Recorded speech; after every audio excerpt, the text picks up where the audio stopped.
gone by and we've banged that other side out, and Willie's has come through for me again, and I've got the weather strip, which is really good quality, fair play to them, and it was nice and cheap too. So thanks to you guys at Willie's again. So we got to sort that out at some point when the window mechanism comes, and we got the gas struts for the door, which we'll put them in next. So we'll just crack on with that now.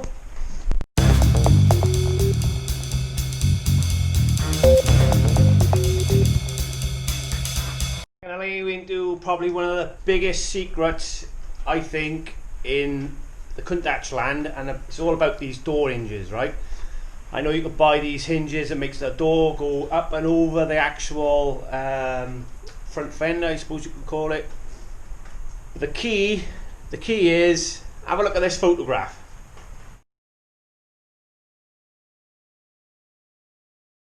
Yeah, did you see that? If you didn't see it, have a look again.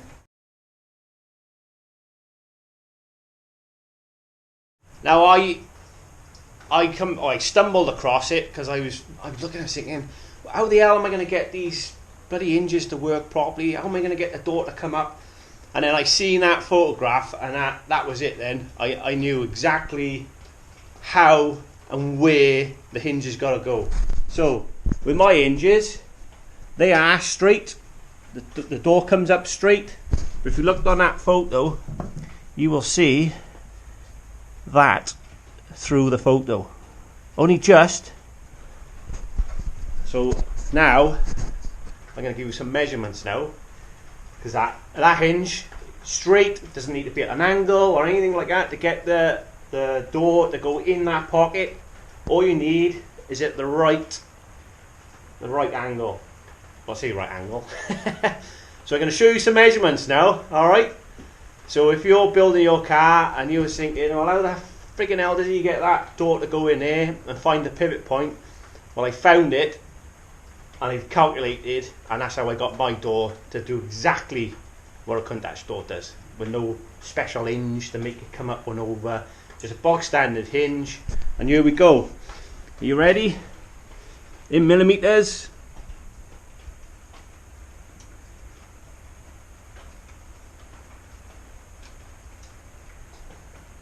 There we are, and that's all you need, and that is all you need.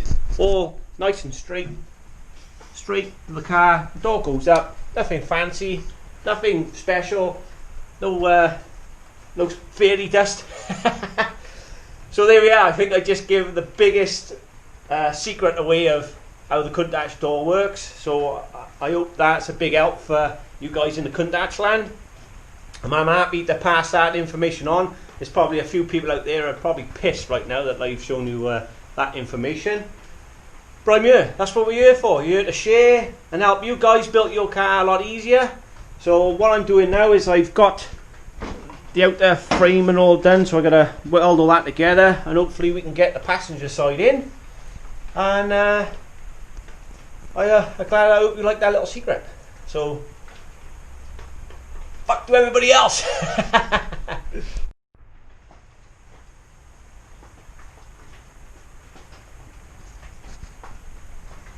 Oh, and we got the door strut in as well. Lovely. Best fit of this other piece, and that's lovely. All lovely. Till we get to there. We're like, what the hell happened there? Can you imagine me trying to get that to fit? Hence why we're making our own. So that's friggin' miles out. But this gap here is a lot better than what the other side was. So just thought I'd show you how far out that door is compared to the other one. So I can just make this up now. Pretty much got this side done.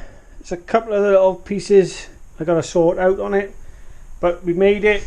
That's the other side, and I'm gonna have some food. I'm starving, so just a little up to keep, because I like to keep you guys up to date with what's going on. So we banged this side out. A little bit of wiggling here and there with that glass is totally different shape to what it is on the other side.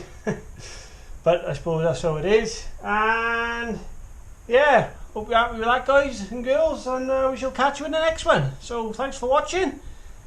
See what happens in the next episode. Bye for now.